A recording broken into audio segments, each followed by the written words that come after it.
Hello guys! Hello! Capricorn, welcome dito sa aking channel, Kapalaran 888 Capricorn.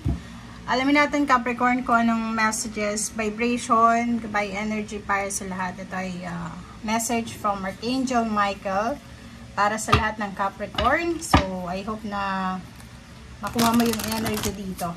Okay. Capricorn, message from Guardian Angel Michael. Archangel Michael. Ano bang message na para sa mga Capricorn? Okay. First message sa'yo ni Archangel Michael is sense of humor, Capricorn. Okay, so dito sinasabi sa'yo na kailangan mong mag-relax, let loose, parang ganun. So, wag masyadong hard sa sarili mo. Hanapin mo yung sense of humor sa paligid mo. Hanapin mo yung rason para maging masaya ka. Hanapin mo yung rason para makaalis ka sa mga kalungkutan, sa mga negativity, or sa mga bagay-bagay na pwedeng magdala sa'yo doon sa negative situation. So, magsaya, ngumiti, tumawa. Yun ang sinasabi sa'yo importante sa ngayon. Importante yung ligaya. Okay, next card natin is number 16, Inner Desires. Number 16 is 1 plus 6, 7. So, dito sinasabi na iset mo yung intention mo, set some intentions, dahil ikaw ay papasok sa isang phase of plenty or prosperity or abundance.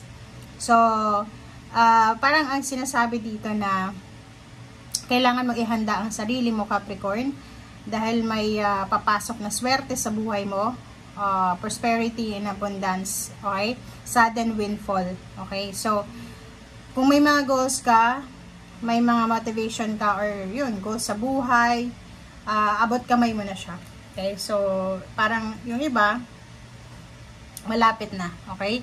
Natatanaw na nila yung success nila, or yung iba is nararamdaman na nila na papasok na yung success na yan sa pinto ng buhay nila.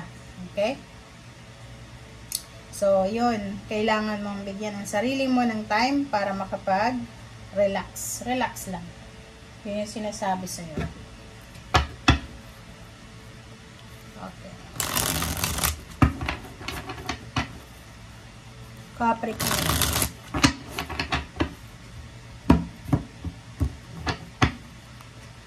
Okay, first card natin is Page of Pentacles. Second card is Knight of Pentacles. So, dito nakikita ko sa'yo na may posibleng good news ka na matatanggap ngayon mismo. Incoming siya. Source of information, source of communication regarding money. Yung money na to is all about future. So, yung mga offers ngayon, yung mga information ngayon tungkol sa pera, yung harvest nito is future pa. So, nakikita ko sir dito na ano man itong mga good news na to na darating sa'yo, magdadala to sa'yo ng positive outcome sa iyong hinaharap or sa future mo. Okay. Next card natin is Two of Swords and Four of Cups. So, Two of Swords and Four of Cups. So, nakikita ko sir dito, sa usaping relationship, ikaw ba ay Capricorn na may hinihintay? May pinangakuan ka ba ng relasyon? Mayroon kayong mga parang hinihintay na pangako ng ex nyo or ng current relationship nyo. Basta meron kayong hinihintay dyan na isa yan sa dahilan kung bakit hindi ka makapag-desisyon sa ngayon. So, ibig sabihin yan, Capricorn, naghihintay ka ng clarity. Naghihintay ka ng parang manifestation. Naghihintay ka ng sagot, answers, and confirmation. Okay. Next card natin is Eight of Cups. Next is Ten of Cups. Eight of Cups and Ten of Cups dito. So, kung makikita mo dyan, sinasabi Sir Capricorn na may posibleng pagta-travel. So, you will be traveling with your family siguro. Or siguro, ano dito, relocation. So, pwedeng nakapagdesisyon ng buong pamilya na lumipat ng bahay, lumipat ng tirahan, lumipat ng city, or nakapagdesisyon ang buong pamilya na mag-move on na, or posibleng yun nga, it's all about changes, transformation siya. Okay, so 10 of Cups, sinasabi sa'yo dito na kung ano man itong movement, relocation, travel, transformation na posibleng gagawin mo, magdadala yan sa'yo and the rest ng family mo ng happy outcome or happy emotion. Okay, 5 of Cups. Nakikita ko sure dito, merong Capricorn siguro na marami siguro kayong ipon dati. So, marami kayong mga naipon na pera or marami kayong kumbaga nasayang na pera sa past nyo. So, yung message sa'yo dito ng barahan na if ever lang, dumaan yan sa buhay mo diba? Nag-ipon ka, tapos naubos mo lang yung ipon mo, and nagsisi ka, parang gano'n. So, ngayon, sinasabi sa'yo ni Archangel Michael na huwag mo nang ulitin pa yung nangyari na yan. Pwede mo naman i-correct yung situation para hindi ka na magsisi ulit. So, pwedeng sinasabi na simulan mo ulit yung pag-iipon, simulan mo ulit yung pagtitipid. Okay?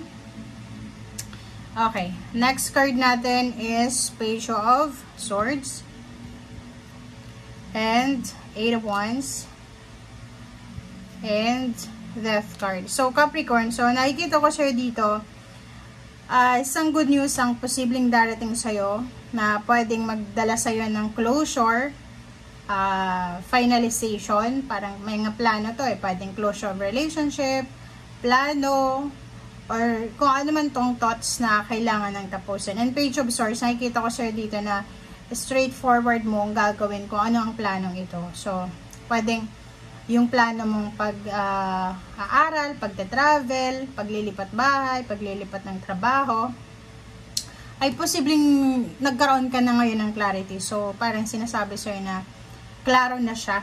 Okay? So, kung halimbawa, for several months or years, hindi masyadong klaro na, ay, saan ba ako lilipat ng bahay? Saan ba ako lilipat ng tirahan? Saan ba ako lilipat ng ano bang career yung lilipatan ko? So, dito, nakikita natin, Capricorn, na siguradong sigurado ka na talaga. Okay? So, yung 8 of Wands is parang plus Page of Swords. Expect mo sa mga susunod na araw, buwan, at taon na maraming good news, maraming offers, financial offers yung nakikita ko. Sobra kang magiging blessed lalo na sa offer. Diba? 10 of Pentacles. So, expect mo na yan, Capricorn, na maraming pera yung papasok sa buhay mo. Maraming swerte. Prosperity and abundance. Swerteng-swerte ka sa mga susunod. Okay? Lalo sa usaping pera. Okay guys, so thank you for watching and see you again. Bye!